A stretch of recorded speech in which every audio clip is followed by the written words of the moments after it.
Hi all, welcome to my channel Sita vlogs and crafts. ఈ సీజన్లో వెలక్కాయలు ఎక్కువగా ఉంటాయి కదా. ఇవి వగరుగా ఉండటం వల్ల చాలామంది తినటానికి ఇష్టపడరు. వీటి వల్ల యూజెస్ నేను మీతో షేర్ చేయాలనుకుంటున్నాను. నేనైతే ఇక్కడ వెలక్కాయ పెరుగు పచ్చడి చేస్తున్నానండి. వెలక్కాయలు తినటం వలన ఇమ్యూనిటీ లెవెల్స్ ఇంక్రీజ్ అవుతాయి అండ్ స్కిన్ ప్రాబ్లమ్స్, ఎలర్జీస్ తగ్గిపోతాయండి. అండ్ ఆల్సో మోకాల నొప్పులు కూడా తగ్గిపోతాయి. ఈ వెలక్కాయలో పీచు పదార్థం ఎక్కువగా ఉండటం వలన మనకి కాన్స్టిపేషన్ అన్నది తగ్గిపోతుంది and finally removes the wastage from the body. Mainly ఈ వెలక్కాయలు తినటం వలన మన బాడీలో బ్లడ్ ప్యూరిఫై అవుతుంది. కానీ ఈ వెలక్కాయలని కొంతమంది అయితే తినకూడదండి.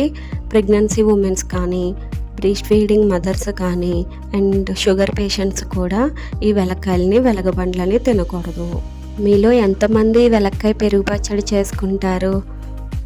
వీడియో నచ్చినట్లయితే please like the video, share the video and do comment and please do not forget to subscribe to my channel. Thank you. Thanks for watching. Bye bye.